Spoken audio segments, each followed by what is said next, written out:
Hello parents. Winters आ चुकी हैं और विंटर से जुड़ी हुई छोटे बच्चों की प्रॉब्लम्स भी।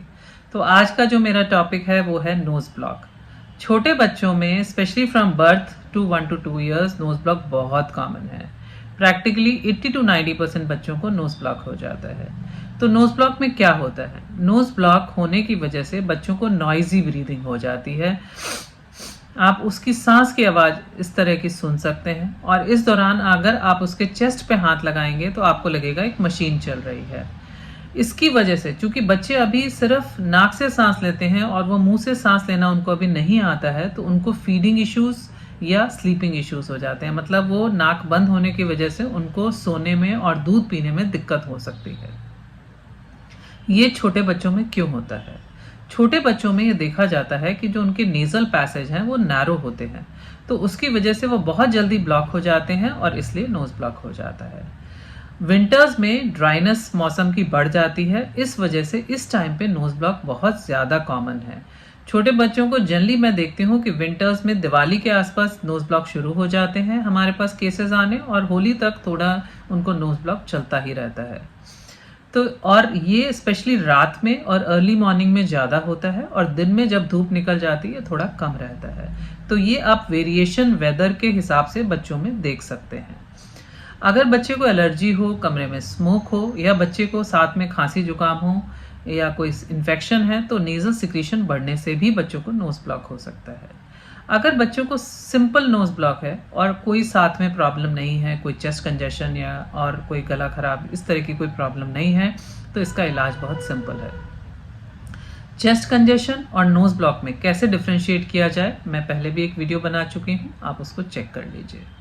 अगर आपके बच्चे को सिर्फ नोज ब्लॉक है, जो कि जनरली जैसे मैंने एक्सप्लेन किया, ये छोटे बच्चों में प्रैक्टिकली एक नॉर्मल सा इशू है और बहुत कॉमन है स्पेशली विंटर्स में, तो इसका इलाज भी बहुत सिंपल है।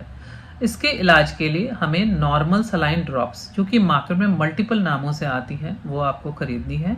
और जब आपको लगे कि आपका बच्चा नोज ब्लॉक से परेशान हो रहा है, वो बहुत ज़्यादा रेस्टलेस हो रहा है और उसको फीडिंग या स्लीपिंग इश्यूज हो रहे हैं, तो आप उसके नॉस्ट्रल्स में सिर पीछे को करके एक एक बूंद दोनों नॉस्ट्रल्स में डाल दीजिए। चूंकि इसमें कोई दवा नहीं है, आप इसको फ्रीक्वेंटली भी डाल सकते हैं और अगर ना ज़रूरत हो तो बंद भी कर सकते हैं। तो इसमें इन शॉर्ट कोई शेड्यूल नहीं है। मेडिकेटेड नेजल ड्रॉप्स आती हैं, बट मेरा सजेशन है उनकी बच्चों को आदत भी पड़ जाती है और उनके अपने साइड इफ़ेक्ट्स होते हैं।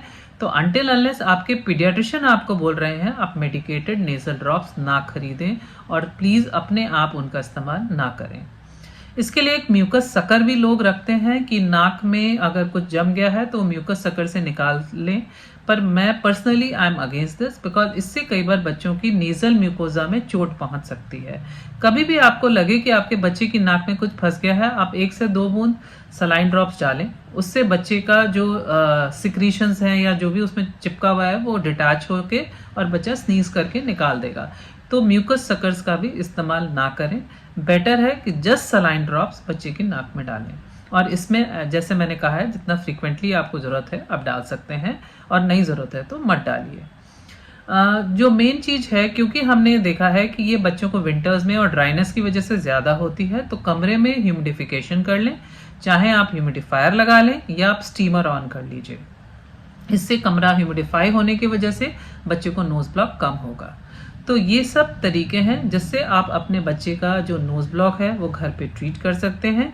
पर फिर भी अगर आपको ज़रा भी डाउट है, आपके बच्चे को साथ में अगर खांसी है, जुकाम है, फीवर है या बच्चा उल्टियाँ कर रहा है, बच्चा रेस्टलेस है, तो आप प्लीज़ अपने डॉक्टर को दिखाएं।